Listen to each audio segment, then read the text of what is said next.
راوستي دی په KPK کې زمونږ حکومت و مونږ په شرابونو پابندي لګولې وه په سود هم پابندي لګولې وه. मैं चलते चलते ये भी कह दूं कि जो मिलिट्री ऑपरेशन स्वात में हुआ, जो मिलिट्री ऑपरेशन बुनेर में हुआ, जो मिलिट्री ऑपरेशन साउथ वजीरिस्तान में हो रहा और जो मिलिट्री ऑपरेशन औरंगजेब में हो रहा, इन सब की ANP खुल्लम खुल्ला हिमायत करती है.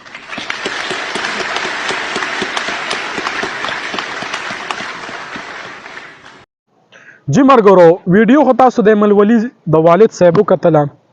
والد صاحب چې څه خبرې کړې او ما تاسو وړاندې کړې بقایا د ملولي دا بیان اورو بیا یو څو خبرې په کوم سره ابل ورځ یو صاحب ودرې دوی دا لر او بر وی دا چې لګیا دی وی دی دا وکړه چې دا سې کول او اوس وی لرم در پدر او برم در پدر نو سیبا مشرمه بیا چې در پسې کتابونه تاسو خو د ملولي صاحب بیان مو ولید خو دې نه مخکې زه یو څو خبرې کول غواړم چې یاره زما نیکه نېشنل پارټۍ والو زما پلار هم بیا نېشنل پارټۍ والو زه خو الحمدلله وړوکي جمعیت کې راغټ شوم اورې جمعیت د مولیانو پسې منډې ترنې والي الحمدلله نظریاتي ورکر شو جمعیت خو چونکې زه په دې نېشنلیانو زه پوه نه شوم چې دوی د وخت د سر نه وي زما پلار وړوکی راغټ شو زه وړوکی هم راغټ شوم دوی چغې وایي چې خپله خاوره او خپل اختیار د دوی څو پورې حکومت په دې KPK کې راغی خو دوی مونږ ته پښتون ته هغه اختیار را نه کړ که تاسو وګورئ دوی حکومتونه راغلي دي اورې اوس که زه چغه وام که نه جمعیت والا چغه وامه دا خبره کټ کوم بیا ته دوباره دې باندې تفصیل راځم اوس که زه جمعیت والا چغه وامه چې خدا کی زمین پر خدا کا نظام بېشک دا نظام مونږ راوستې دی په KPK کې زمونږ حکومت و مونږ په شرابونو پابندي لګولې وه په سود هم پابندي لګولې وه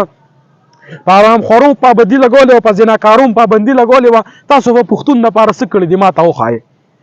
بس صرف وایي لر او بر یو پښتون لر او بر هلکه ټیک ته هغې هم پښتانه دي مونږ پښتانه یو د دې خبره ټیک ته چې دا لر او بر یو پښتون دی اورې خو ته ما ته دا ووایه چې تا تر اوسه پورې زمونږ ته خپله خاوره خپل اختیار دی را نه کړو دا پښتون دی ولې یو ځای نه کړو ستا خو حکومتونه رالل په KPK کې د دنیا حکومتونه رالل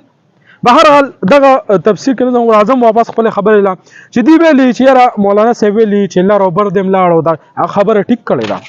کله چې تاسو ته مرګرو پته لګېدله افغانستان کې امریکې حمله وکړله نو مولانا صاحب دی وایي چې ضیاءالحق خو ضیاءالحق نه کړی ده د خولې پسې به نه ځې او مولانا صاحب اعلان وکړو چې یاره امریکې سره افغانستان والا چې جنګ کوي دا جنګ دا جایز جنګ دی بېشک زه هم منم چې دا جایز جنګ دی دا جهاد دی بلې مني ټولې دنیا علما کرامو چغې والي چې یاره دا جهاد دی او ده پکې ځان نه اوس دغه جوړ کړی چې یاره دا جنګ چې کوم دی هغه جنګ او دا جنګ نه دی د دې پلار دا بیان تاسو مخکې واورېدم دوی خو موږ ته په خپل ملک کې کندې راکنیستې وي پښتون خو دوی ټول خرڅ کړی دی او دوی وایي چې یاره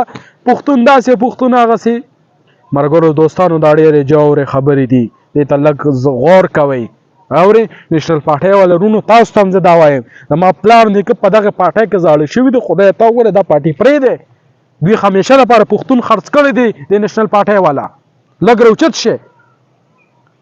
او د دې خپل قوم او د دې خپل ملک غم وکړي دا ویډیو ډېر شیر کړئ والسلام